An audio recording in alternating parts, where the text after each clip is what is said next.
بسم اللہ الرحمن الرحیم۔ میں دبئی میں کام کرتا تھا اور کچھ دنوں کے لیے پاکستان آیا، لیکن جب میں واپس جانے لگا تو جاتے ہوئے بیوی کو سختی سے کہہ کر گیا کہ اگر بیٹا ہوا تو پال لینا، لیکن اگر بیٹی ہوئی تو اس کو زندہ دفن کر دینا۔ یہ سنتے ہی میری بیوی ڈر کر سہم گئی۔ جب 4 سال کے بعد پاکستان آیا، گھر جا کر دروازے پر دستک دی تو جب دروازہ کھلا تو سامنے کا منظر دیکھ کر میرے پیروں تلے سے زمین نکل گئی۔ رضوانہ، تمہیں یتیم خانے کی مالکن بلا رہی ہیں، جاؤ جا کر ان کی بات سن کر آ جاؤ۔ میری دوست مجھے خبر دے کر چلی گئی۔ میں حیران ہوئی کہ مالکن مجھے کیوں بلا رہی ہے، وہ تو کسی سے سیدھے منہ بات تک نہیں کرتی۔ اب اچانک سے مجھے بلانے کا کیا مقصد؟ ضرور کسی بات کو ڈھونڈ کر مجھے ڈانٹنے کے لیے ہی بلایا ہوگا۔ دل ہی دل میں یہی سب سوچتی میں یتیم خانے کی مالکن کے کمرے کی جانب بڑھنے لگی۔ میں نے دروازہ بجایا، اس نے مجھے اندر آنے کی اجازت دی۔ اس کا چہرہ روز کی طرح کھلا ہوا تھا، ایسے لگ رہا تھا کہ جیسے وہ آج بہت ہی خوشگوار موڈ میں ہے۔ مجھے حیرت ہوئی کیونکہ اس کا موڈ بہت ہی کم ٹھیک رہتا تھا۔ ہر وقت دوسروں پر چلانے کے علاوہ اسے کوئی کام ہی نہیں تھا۔ یہ اس کا بہت ہی پسندیدہ مشغلہ تھا، لوگوں کو پریشان کرنا اور انہیں نیچا دکھانا۔ میری بھی بہت دفعہ اس سے بحث ہو چکی تھی۔ میں اندر گئی تو اس نے مجھ سے کہا کہ دیکھو، کوئی تم سے ملنے کے لیے آیا ہے۔ میں نے سامنے نگاہ دوڑائی تو وہاں ایک نوجوان بیٹھا ہوا تھا اور اس کے ساتھ ایک عورت موجود تھی۔ میں حیران ہوئی کہ یہ کون ہے، میں تو انہیں جانتی بھی نہیں ہوں، اور اتنے سالوں میں یتیم خانے میں کوئی مجھ سے ملنے کو بھی نہیں آیا۔ میں نے دھیرے سے سلام کیا۔ مالکن نے میرا تعارف کروایا اور کہا کہ یہ رضوانہ ہے۔ جب 4 سال کی تھی تب اس کا باپ اسے یہاں چھوڑ کر چلا گیا تھا۔ اس کے بعد سے ہم یتیم خانے میں ہی سے پال پوس رہے ہیں۔ مجھے مالکن کی باتیں سمجھ میں نہیں آ رہی تھی۔ وہ لوگ مجھ سے چھوٹے چھوٹے سوالات کر رہے تھے کہ میں نے کتنی تعلیم حاصل کی ہے اور یتیم خانے میں کتنے عرصے سے ہوں، میری عمر کیا ہے، وغیرہ وغیرہ۔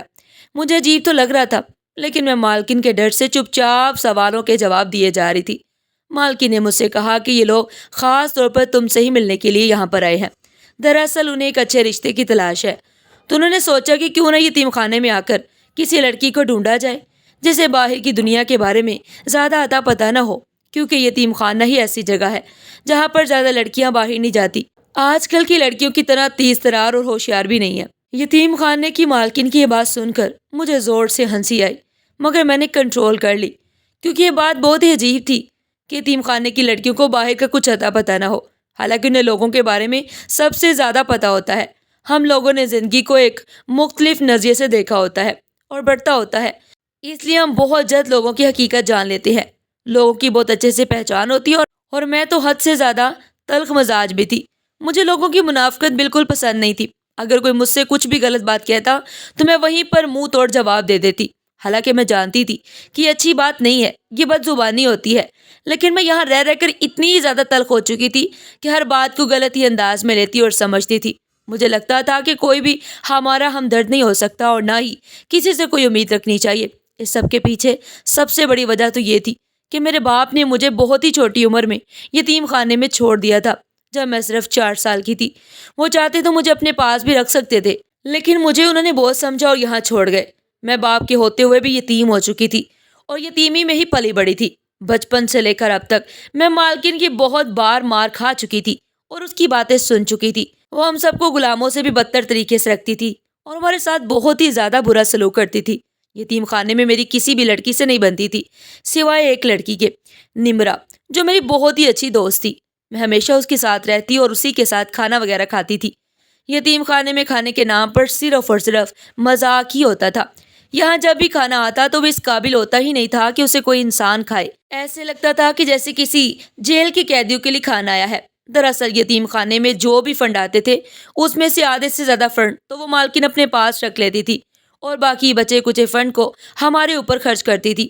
یتیم خانے کی صفائی بھی ہم لوگ ہی کرتے تھے۔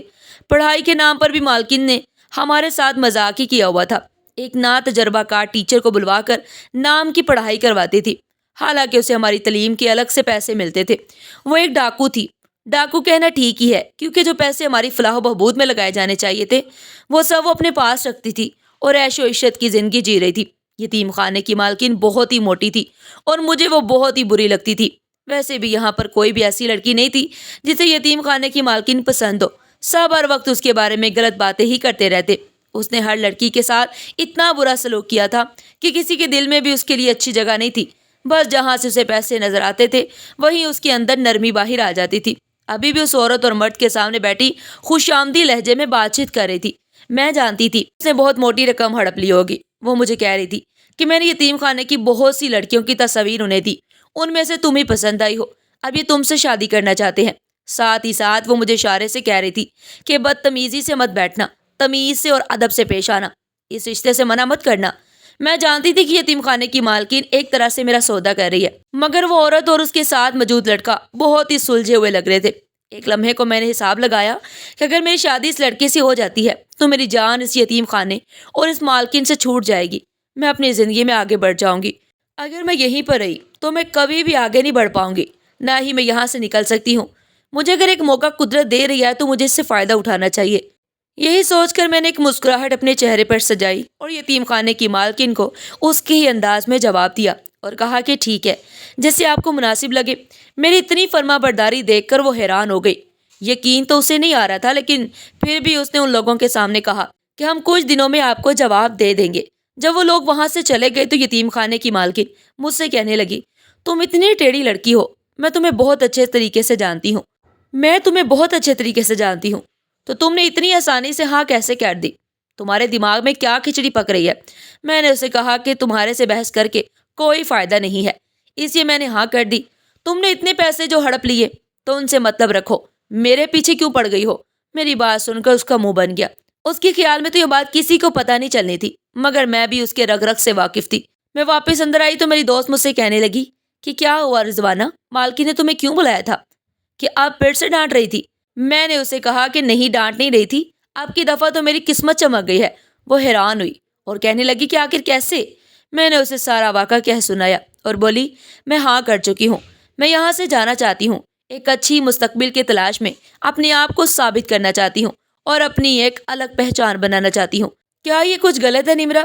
نمرا کہنے لگی، نہیں، مگر تم مجھے چھوڑ کر چلی جاؤ گی، اور تم نے بنا ان دونوں سے اکیلے میں بات چیت کیے یہ فیصلہ کیوں لے لیا؟ تمہیں تھوڑا بہت سوچنا چاہیے تھا۔ میں نے اسے کہا کہ مجھے نہیں پتا میں نے غلط فیصلہ لیا ہے یا پھر صحیح، اور یہ بھی نہیں جانتی کہ اس فیصلے کے اثرات مجھ پر کیا ہوں گے، لیکن میں اس موقع کو ہرگز بھی اپنے ہاتھ سے جانے نہیں دے سکتی تھی۔ اور تم پریشان مت ہو، میں جلد سے جلد تمہیں بھی یہاں سے باہر نکالنے کا بندوبست کروں گی، اور دیکھنا ایک روز میں اس یتیم خانے کی مالکن سے ایک ایک ظلم کا بدلہ لے کر رہوں گی۔ پوری رات میں آنکھوں میں خواب سجاتی رہی۔ وہاں رہنے والی ساری لڑکیوں کو اس بات کا علم ہو چکا تھا، میں اب اس یتیم خانے میں نہیں رہوں گی، جلدی یہاں سے رخصت ہو کر ایک بڑے سے گھر میں چلی جاؤں گی۔ سب آپس میں سرگوشیاں کر رہی تھی اور اس بات سے جل بن رہی تھی، اور کچھ تو تجسس کے مارے میرے ارد گرد اکٹھی ہو چکی تھی۔ انہیں کوئی چٹکارے دار کہانی چاہیے تھی، مگر میں نے ان سب کو نظر انداز کیا اور یہ سوچنے لگی کہ یہاں سے نکل کر سب سے پہلا کام کیا کروں گی۔ میں بہت آگے بڑھنا چاہتی تھی، مگر اپنے باپ سے کبھی بھی نہیں ملنا چاہتی تھی۔ مجھے اپنے باپ سے نفرت ہو گئی تھی۔ میرے لیے تو میرا باپ مر چکا تھا سالوں پہلے، اگر اب وہ کبھی مڑ کر واپس آتا بھی تو میں اسے پہچاننے سے انکار کر دیتی۔ ویسے بھی مجھے اپنے باپ کی شکل نہیں دیکھنی تھی۔ 4 سال کے بچے کو کیا اتنی پہچان؟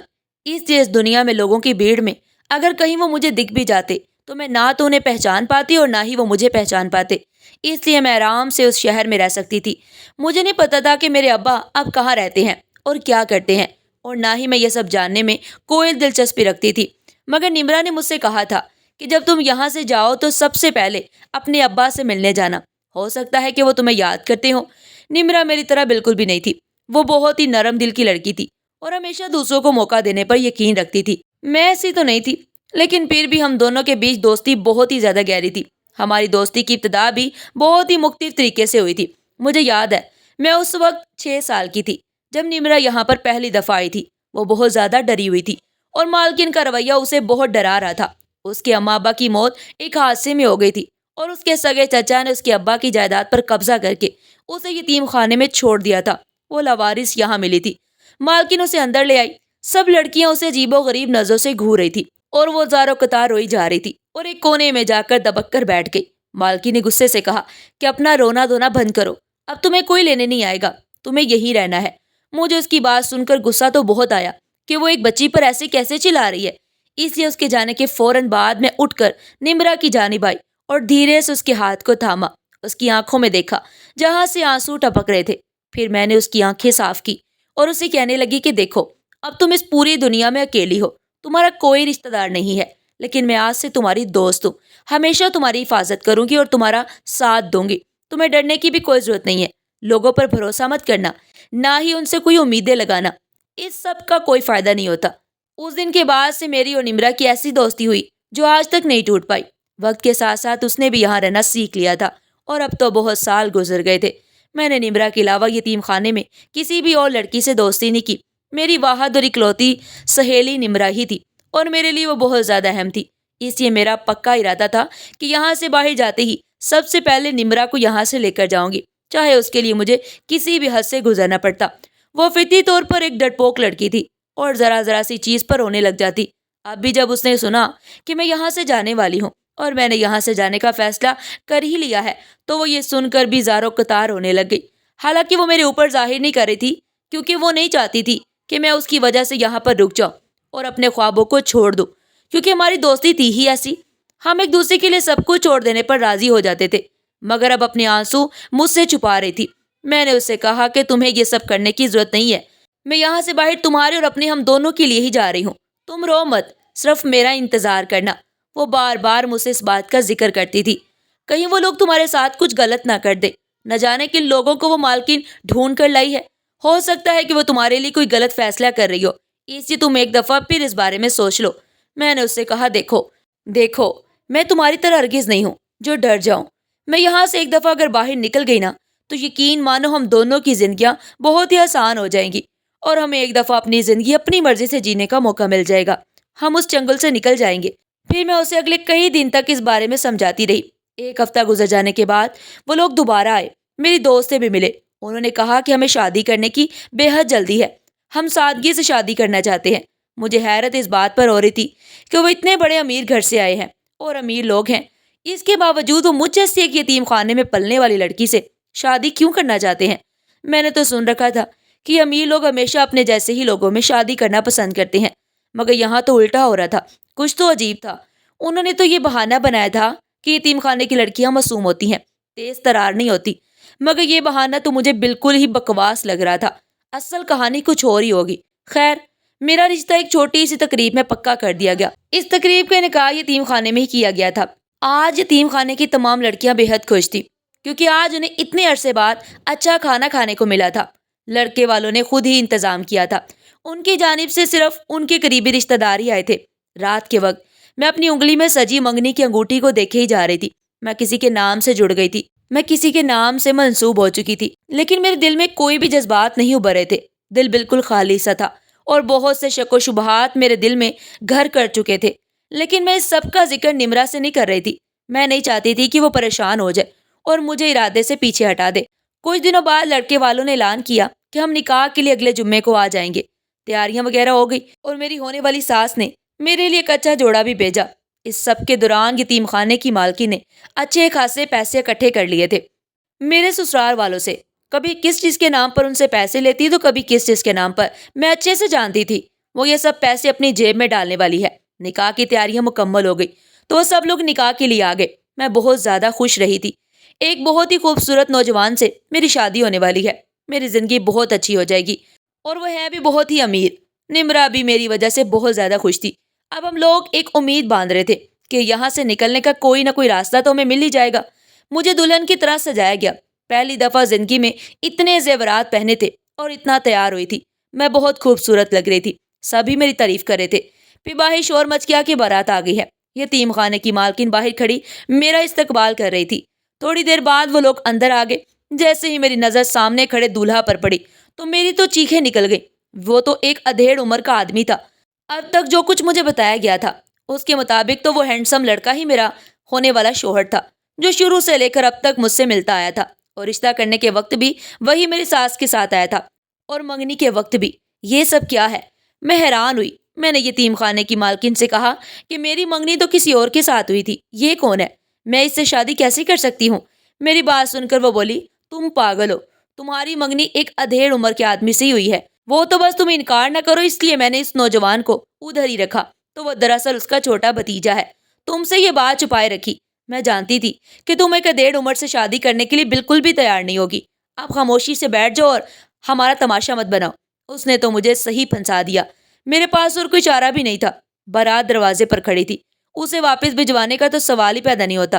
نمرا نے مجھے تسلی دی اور کہا کہ تم فکر مت کرو، اگر تم یہ شادی نہیں کرنا چاہتی ہو تو ابھی ہی انکار کر دو، تمہارے ساتھ کوئی بھی زبردستی نہیں کر سکتا۔ لیکن پھر میں نے سوچا کہ اگر میں انکار کر دوں گی تو میرے خواب کیسے پورے ہوں گے، یہاں سے باہر کیسے نکلوں گی؟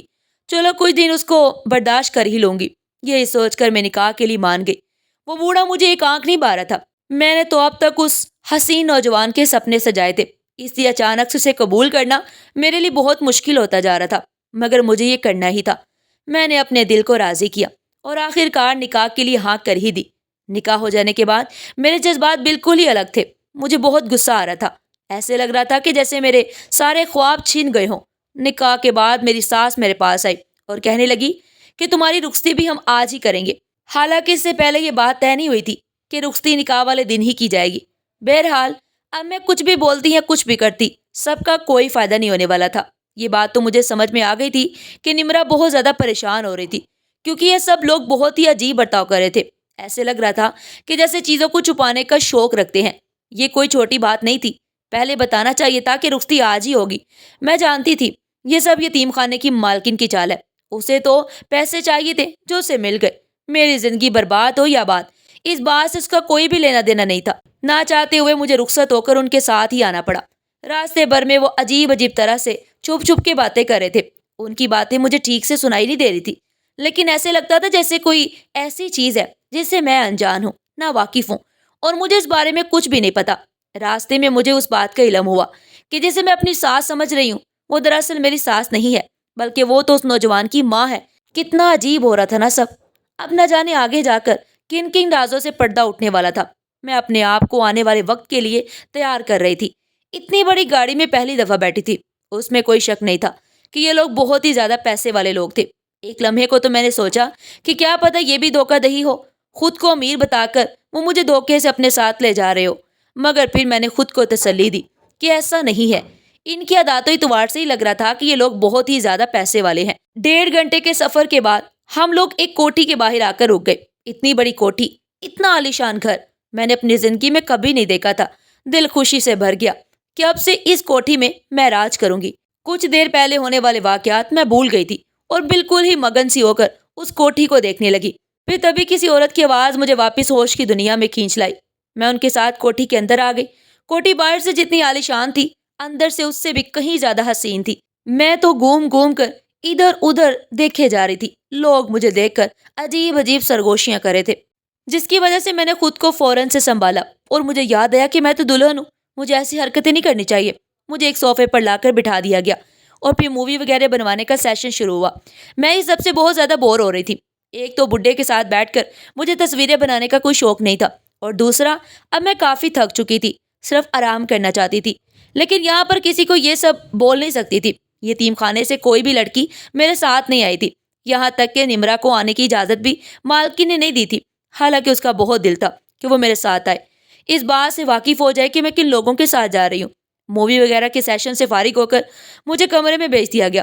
میرا بالکل بھی دل نہیں کر رہا تھا کہ اپنے شوہر کو دیکھوں، لیکن مجھے اس کے انتظار میں جاگنا ہی تھا۔ تھوڑی دیر بعد وہ کمرے میں آیا۔ میں نے اسے الگ نظر سے دیکھا تو مجھے پتا چلا وہ تو بہت ہی گریسفل ہے اور بہت ہی زیادہ ہینڈسم لگتے ہیں۔ میرا دیکھنے کا نظریہ بدلا تو مجھے ان میں بہت سی اچھائیاں نظر آنا شروع ہو گئی۔ وہ بہت ہی دھیمے مزاج کے تھے۔ میری شادی کی پہلی رات بہت ہی اچھی گزری۔ میں جو کچھ دیر پہلے سب چیزوں کے بارے میں غلط ہی سوچ رہی تھی، اب میری سوچ ایک دم بدل چکی۔ اگلے روز نمرا سے ملنے کے لیے میں یتیم خانے چلی گئی۔ وہ بہت زیادہ خوش تھی۔ میں نے اسے بتایا کہ جیسا ہم سوچ رہے تھے ویسا کچھ نہیں ہوا، دیکھو میں کتنی خوش ہوں۔ ولیمے وغیرہ سے فارغ ہو جانے کے بعد شادی کا تیسرا دن تھا، جب ایک روز اچانک سے میں گھر میں بنے ایک تہہ خانے میں چلی گئی۔ وہاں ایک کمرہ بنا ہوا تھا۔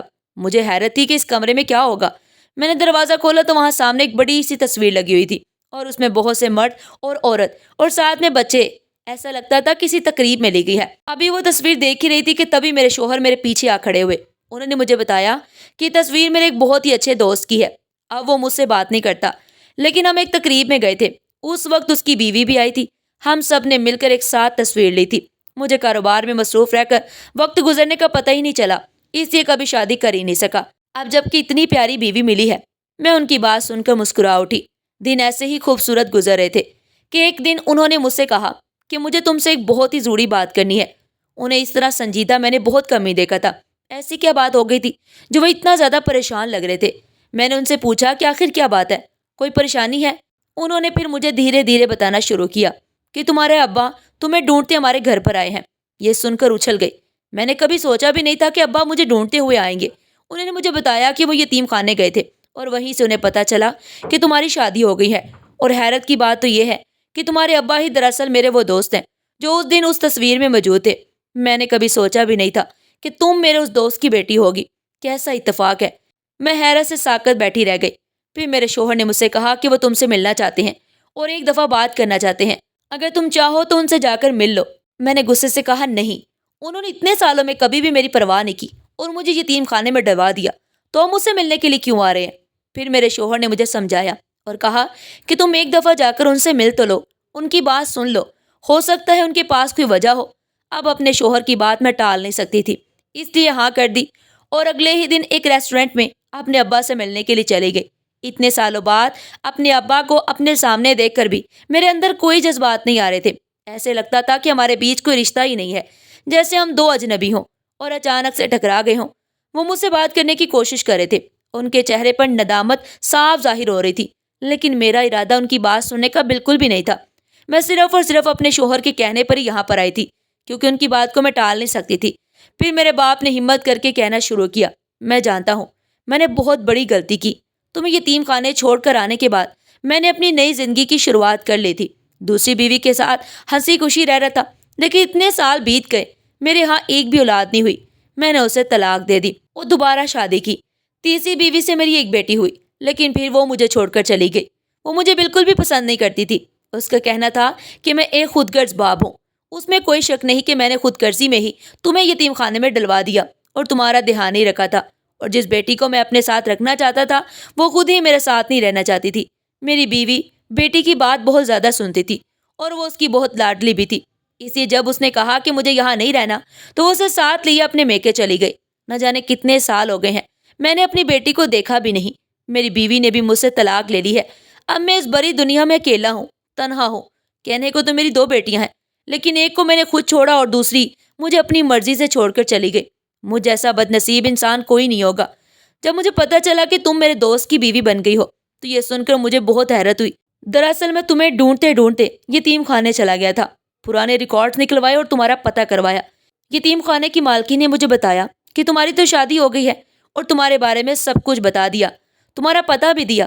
تمہیں ڈھونڈتے ڈھونڈتے میں یہاں آیا تو پتا چلا یہ تو میرا اپنا ہی دوست کا گھر ہے۔ میں کبھی سوچ بھی نہیں سکتا تھا کہ تم سے اس طرح سے ملاقات ہوگی۔ میری اپنے دوست سے زیادہ بنتی نہیں تھی، بس وہ میرے پرانے محلے کا دوست تھا۔ میرا کاروبار وغیرہ سب ڈوب گیا اور میں غریب ہو گیا، لیکن وہ اتنا ہی امیر ہوتا جا رہا ہے۔ مجھے اس سے نفرت ہے، تم اس سے طلاق لے لو۔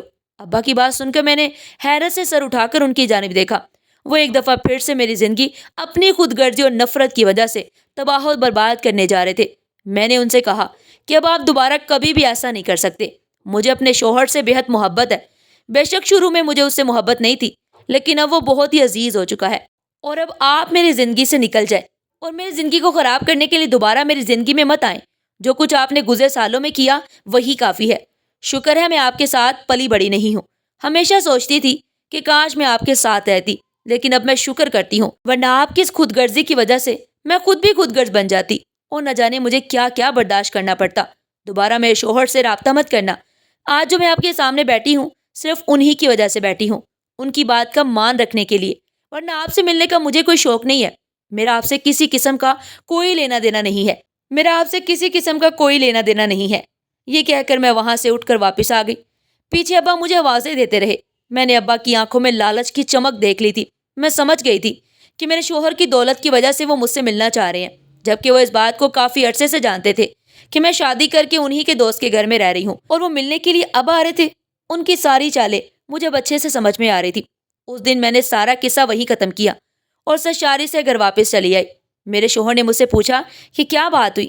میں نے انہیں ساری بات بتا دی اور کہا کہ اب آپ مجھے کبھی بھی اس بارے میں نہیں کہیں گے کہ میں ان سے ملوں یا بات چیت کروں۔ ہاں وہ میرے باپ ہیں، اس ناطے میں تھوڑی سی ان کی مدد کر سکتی ہوں، لیکن اس سے زیادہ وہ مجھ سے کوئی توقع نہ رکھے۔ میرے شوہر نے کہا کہ اس نے ہمیشہ مجھے غلط سمجھا ہے میں اس کی مدد کرنے کی کوشش کرتا تھا۔ دراصل اس نے غلط انسان پر بھروسہ کر کے اپنا کاروبار اس کے ہاتھوں میں سونپ دیا تھا اور اسی وجہ سے اسے نقصان اٹھانا پڑا۔ وہ صرف وقت ضائع کرتا رہتا تھا اور میں نے دن رات محنت کر کے اپنا کاروبار کھڑا کیا۔ اس دن کے بعد سے یہ مجھ سے بات نہیں کرتا۔ خیر، تم پریشان مت ہو، اگر تم کہتی ہو تو میں اس کی مدد کر دوں گا۔ میں نے اپنے شوہر کی طرف ممنون نگاہوں سے دیکھا۔ وہ بہت اچھا انسان تھا۔ آج مجھے سمجھ آ رہی تھی کہ ایک اچھا انسان ہونے کے لیے ہینڈسم ہونا ضروری نہیں ہے، اچھائی تو کسی بھی انسان میں ہو سکتی ہے۔ میں اللہ کا بے حد شکر ادا کر رہی تھی کہ میری زندگی میں میرا شوہر نعمت بن کر آیا ہے۔ میرا ارادہ تھا کہ اب میں نمرہ کو بھی یتیم خانے سے لے آؤں۔ کچھ روز بعد میں اپنے شوہر کے ساتھ یتیم خانے گئی۔ نمرہ مجھے دیکھ کر بہت حیران ہوئی اور کہا کہ تم اتنی عرصے بعد آئی ہو۔ میں نے اسے کہا کہ کچھ کام نپٹا رہی تھی، اس لیے دیر ہو گئی۔ چلو میں تمہیں لینے کے لیے آئی ہوں۔ مالکن سے بات کر لی ہے؟ ویسے بھی وہ پیسوں کی بھوکی ہے، اس نے تمہیں ہمارے ساتھ جانے کی اجازت صرف اسی شرط پر دی ہے کہ ہم اسے پیسے دے دیں، اور ہم نے اسے دے دیے ہیں۔ اب چلو تم اپنا سامان پیک کرو، میرے ساتھ میرے گھر میں ہی جا کر رہو گی۔ پھر میں اسے اپنے ساتھ لے کر اپنے گھر چلی آئی۔ یہاں آ کر وہ بہت زیادہ خوش تھی۔ میرا ارادہ تھا کہ کچھ عرصہ بعد اس کی اچھی جگہ شادی کر دی جائے۔ میرے شوہر ویسے بھی اکثر بزنس ٹرپ پر ہی ہوتے تھے، ایسے میں نمرہ میرے ساتھ گھر پر رہتی تو ہم دونوں کے لیے کافی اچھا رہتا۔ ایک ساتھ وقت گزارتے اور ایک ساتھ ہی باتیں کیا کرتے تھے، گزرے دنوں کو یاد کرتے اور آنے والے دنوں کی پلاننگ کرتے۔ اب یہی ہماری زندگی ہے۔ ناظرین، آج کی یہ سبق آموز کہانی آپ کو کیسی لگی؟ اگر کہانی اچھی لگی ہو تو چینل کو سبسکرائب کرنا مت بھولیے گا، اور اگر ویڈیو اچھی لگی ہو تو زیادہ سے زیادہ شیئر کریں، لائک کرنا مت بھولیے گا۔ اپنا اور اپنے پیاروں کا بہت سارا خیال رکھیے گا۔ اللہ حافظ۔